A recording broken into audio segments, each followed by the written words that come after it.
This is a big mess for everyone involved. The legal drama playing out in multiple courts now, literally from coast to coast. Drama between Blake Lively and Justin Baldoni. I thought we were friends. We're not friends. Well, Taylor Swift would very much like to be excluded. You are going to depose Blake Lively, Ryan Reynolds, who else? Anyone that can provide evidence in this case is going to be deposed. The Los Angeles Times has just come out with a hit piece on Justin Baldoni. The timing of that is remarkable. Taylor Swift is unexpectedly caught in a Hollywood controversy as Justin Baldoni faces a targeted smear campaign, legal battles, and media scrutiny. The dispute over It Ends With Us has evolved into a larger power struggle involving Blake Lively, Ryan Reynolds, and Swift. Amid the escalating scandal, accusations, and questions about media bias, Hollywood politics, and the true motives behind the situation continue to mount. So how exactly has Taylor become entangled in the whole thing? Well, when these alleged 2023 text messages between Blake and Justin surfaced, of the two discussing Blake's changes to the film's rooftop scene. Oh my god, please, I'm so sorry. No, I'm so sorry. I'm so sorry. You spent way too You're so ridiculous in school to have me laughing like this. I'm terrible. I'm sorry. Justin reportedly was unenthused with her work. And that's when Blake allegedly hit back, saying her most trusted partners gave their stamps of approval. Her bestie Taylor and her hubby Ryan Reynolds. Blake also seemingly going as far to compare herself to Game of Thrones' Khaleesi, calling Ryan and Tay her dragons. I mean, my friends, there's sort of like a unspoken code that we're there for each other and we would never turn on each other. It's like kind of like this alliance that is the best kind of friendship you can have. While the singer's always one to defend her friends, when it comes to this drama, we're told she wants to stay uninvolved. The controversy surrounding Justin Baldoni has intensified, with media narratives and Hollywood power struggles escalating the situation. What began as a dispute over creative control of It Ends With Us has now turned into a complex legal battle involving Blake Lively, Ryan Reynolds, and even Taylor Swift. The source tells ET, Tay and Blake are still close, but the pop star is focused on her own life and everything she has going on. I think for me it's really important to constantly challenge yourself. We're told Tay doesn't want to be brought up at all or involved in the lawsuit, especially since this isn't related. The case has sparked debates over journalistic integrity, particularly the reliance on anonymous sources. Public opinion suggests the LA Times coverage of Baldoni lacked transparency, portraying him as manipulative without solid evidence. However, legal experts warn that poor journalism doesn't automatically equate to defamation. Article headline is Justin Baldoni's tumultuous road to the center of a Hollywood scandal. So I read the article and it's basically focusing on how Justin Baldoni's faith was interfering with the work environment at Wayfair Studios. Some employees, ex-employees are interviewed here. Of course, they're anonymous. And one says this to me, it's just like, it made me laugh so hard. Okay, the former Justin Baldoni employees complains of toxic positivity and focus on Baja values. So toxic positivity is now an expression that we can use. I might put it on a t-shirt even, because this is so funny to me. This former employee continues to say it was constant positivity all the time. I would say toxic positivity. One former Wayfair staffer told the publication, "I'm always a little dubious of people who advertise themselves as disruptors of the status quo or quote-unquote good people. It felt phony." Okay, it felt phony. Was it phony though? Did you feel any positivity that was actually toxic? They don't really talk about. Adding to the drama, Justin Baldoni's legal dispute with Blake Lively has gained attention. Lively has accused him of sexual harassment, retaliation, and emotional distress. In response, Baldoni countersued Lively, Ryan Reynolds, and their publicist for defamation and interference with contracts, claiming they conspired to take control of It Ends With Us through coercion and media manipulation. Baldoni thing. Oh, I can't get enough of Baldoni and Lively. I can't. I think it's unbelievable. Do you? Yes, because people, if you're going to try and snowball people, They're going to figure it out. There's nothing. You can't get away with anything. Well, you've these already days. said something right away. You want to snowball people. Who is snowballing who? Give them a snow job. Well, I mean, if you Blake Lively. I mean, Blake Lively thought she could, orchestrate this, basically taking this project from Baldoni. She said it herself in an interview in 2022. She said, I like to audition, and then I really get my creative hands on things once I get into a project. That's not why they hire me, but once I get there, that's it. I really want to put my hands on everything, which is great. But if the director's the director, she really liked this project and she took it over. She got the cast to unfollow Baldoni and they all turned on him until the fact that the guy turned around and drops a giant lawsuit on her and puts his foot down and says, no way, I've documented everything. Look what she did to me. How do you get out of that? It's all here. And that is just blown up in her face and her husband's, and I don't see it turning around. Taylor Swift has been drawn into the legal proceedings, with Baldoni claiming that a meeting at Reynolds' penthouse, where Swift was present, was used to pressure him into accepting Lively's creative vision. You guys were the ones out there generating negative press against Justin. You bullies were the ones who were trying to ruin Justin so you could have your way on all the scenes and all the wardrobe and all the control, and you could feel like the producer and the director when you weren't. And it's full of text messages and details about meetings like the one they had with Ryan Reynolds, Blake Lively, Justin Baldoni, and apparently, though the name is blacked out, there's an assumption, well-founded, that it's Taylor Swift, her BFF, at the Reynolds penthouse in Manhattan, where Ryan Reynolds allegedly bullied Justin so badly that a Sony representative who was there, the production team behind the movie, and her biggest takeaway was, I am very sorry that I let him get away with doing that to Justin. It was so nasty. This guy who's just the damn... Baldoni claims Lively referred to Swift and Reynolds as her dragons, implying their influence was used against him. Swift's representatives deny any significant involvement, framing her connection as a simple friendship with Lively. However, reports suggest she may still be subpoenaed as a witness.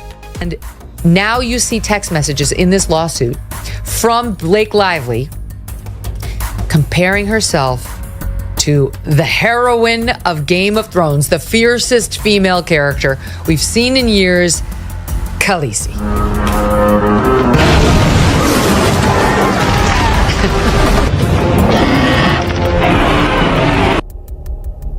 That's her riding her dragon. She's the mother of dragons in Game of Thrones. And that's what Blake Lively says in a text message, that she too has her dragons, Ryan Reynolds and Taylor Swift. That's, again, believed to be the other person. And that they are powerful advocates for her. And while it seems to be said like, I'm so lucky that I have them as great storytellers to help me rewrite the script, what Brian Friedman alleges is, you'll go along or I'll unleash my dragons on you, you loser who no one's ever heard of. This legal battle has sparked intense online debates, with some viewing Baldoni as a victim of Hollywood politics, while others see Lively's accusations as a necessary call for accountability. Meanwhile, questions over whether Swift's involvement is being exaggerated have only fueled the controversy. Swift is going to get subpoenaed, and she is going to be deposed, and she is up first. They want her first. They have heard the public pleas, and essentially we're going to get it. We are finally going to get what we want. And this is a very, very, very big deal, and I'll tell you why. First and foremost, with my non-legal expertise, as I have said from the very beginning, smartest possible move for Justin Baldoni's team to make. I've said depose her. I wasn't sure they were going to do it because Brian Friedman was asked about it by Harvey Levin on TMZ, and he said, well, we don't know. We'll see which way this case goes. And I'm going, what do you mean you don't know? That would be like the very first thing I would do. I would depose Taylor Swift against Blake Lively because first and foremost, no matter how you feel about Taylor Swift, you have to recognize and respect the fact that she is a machine, okay? She is an absolute machine. She will do everything to protect her image. In other words, Blake and Ryan will wind up fighting a real dragon, okay? A real dragon that has an army of teenagers that are behind her. And it is my professional opinion that she was very much involved. She was involved in this circumstance, and that currently her team is lying to the public. I kept saying they are clearly lying to the public and trying to signal Justin Baldoni's team, like, look, we have nothing to do with this. We're not friends with her anymore. We don't even like her. We don't even know her. We can't believe she said this. Complicating matters, Baldoni's workplace practices at Wayfarer Studios have come under scrutiny. Former employees criticized the company's culture, describing it as one of toxic positivity with a heavy emphasis on the Baha'i faith. Some claimed the studio's focus on inspirational storytelling, especially in films about terminal illness, felt exploitative. The Empress of Empty Allegations is doing her darndest to paint him out to be someone he's not. Another former staffer of Baldoni's tells the LA Times how he went to his annual Skid Row Carnival of Love event one year in downtown Los Angeles to help the homeless. However, Baldoni allegedly was just filming himself doing good deeds the entire time. Allegedly. And yet another former staffer tells the newspaper that Justin specifically requested all employees of his production company to sign off their emails with "so much love." What's wrong with love? Critics of the media coverage argue that Baldoni's faith is being unfairly weaponized against him.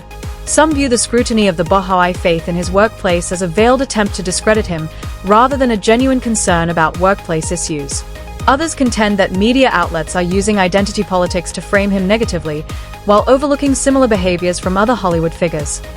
A former staffer says that Baldoni would talk about his religion a lot, revealing, quote, "There was an evangelizing aspect to the way Justin spoke about the faith that, in my opinion, felt professionally inappropriate." It should be noted that all of these staffers spoke anonymously, and how these articles work, they're asked very leading questions. Did you think this was inappropriate? Well, if you put it that way, it was slightly, hit piece. Many allegations against Baldoni are being politicized, with coverage emphasizing race, gender, and power dynamics over actual wrongdoing. Additionally, many accusations rely on anonymous sources, making it challenging to verify the claims. I think reporters need some sort of batting average scorecard, like a Yelp review, because it's like we want to believe that stories are, presented with all of the information, but they get to hide behind their sources. You see, this new LA Times article, I don't know if you guys got a chance to read it. It is a doozy, but it's an article that, has dozens of unnamed sources that are against Baldoni, and then two sources that are named for Baldoni. And it's like, as an audience, how are you supposed to believe anything if someone doesn't put their name or face to it? Like, do you think there's any way to reform how this is all done, or does it just come down to the public sort of having to shame and criticize reporters when they get it wrong? It almost has turned into a situation where people have to be more critical in their reading skills when they're reading these reports, because I did read through that LA Times article, and I did notice that the ones that were coming out against Baldoni were unnamed, and a lot of them were former employees. So right there you're thinking, well, a lot of former employees are disgruntled in any business. But it's unfortunate, because I think it would be more believable and understandable, and we would be able to see whether it's objective or not if they would disclose the sources. Now, reporters have, a good reason not to disclose sources from time to time. Criticism has arisen over how mainstream media is handling the case, with some believing Baldoni is unfairly targeted by hit pieces, particularly regarding his faith and activism.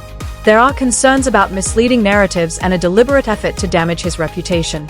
Friedman said in a statement, "Over the years, I've learned what great people Justin and Wayfarer are. The Flores case was resolved without any determination of liability on Justin's or Wayfarer's or any of the defendant's part. Since then, it has been further confirmed to me that Justin and Wayfarer are exceedingly honorable and highly ethical." Former employees maintain that Baldoni's intentions were sincere, even as aspects of his leadership drew criticism.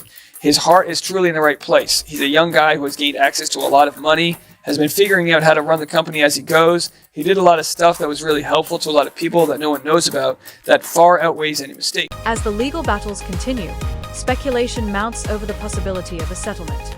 Given the unpredictable nature of litigation, both parties may choose to resolve the matter privately instead of enduring a lengthy, public trial.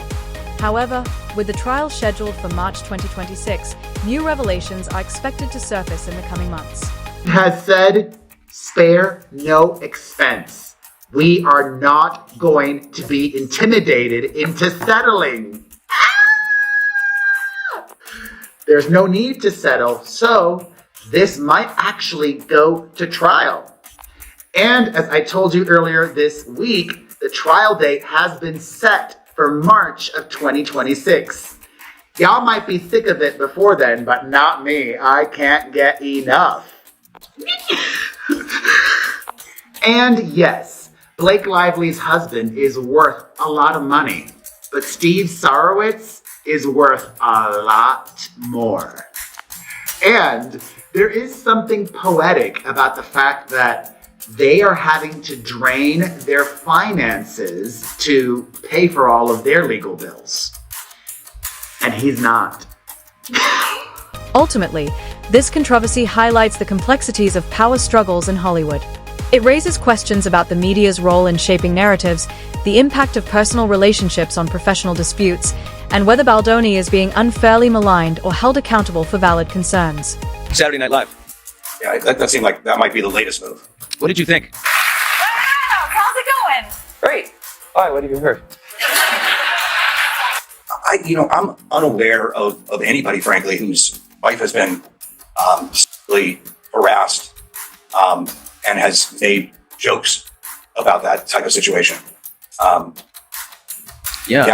can't think of anyone who's done anything like that, and so it surprised me. Regardless of the outcome, this case serves as a stark reminder of how personal and professional conflicts can swiftly escalate into full-blown public scandals. Well, in the escalating legal saga that has captivated Hollywood and maybe the whole nation, the once promising partnership between Blake Lively and Justin Baldoni has turned into a bitter legal battle. The two co-starred, they collaborated together on the highly anticipated movie It Ends With Us, based on Colleen Hoover's best-selling novel, which hit theaters last summer. However, behind the scenes, tensions between Lively and Baldoni quickly escalated, leading to accusations of a smear campaign, public fallout, an ongoing lawsuit, and it all began when Lively filed a complaint against Baldoni that later matured into a lawsuit, alleging that he sexually harassed her and then orchestrated a smear campaign against her when she brought her allegations to his attention. As legal battles intensify and public opinion remains divided, the controversy surrounding Baldoni, Lively, and Swift continues to unfold. With a trial looming and growing media scrutiny, the case underscores Hollywood's power struggles and the complexities of truth, reputation, and influence. Blake Lively's team is sweating bullets because the thought of Taylor Swift getting deposed is likely going to prompt them to want to settle immediately. From what I'm hearing, it's not just Taylor Swift. There are multiple A-listers that if things get deposed, the truth about Ryan and Blake is going to come out. That wraps up today's video. Don't forget to like, subscribe, and hit the notification bell. Thanks for tuning in, and we'll catch you in the next one.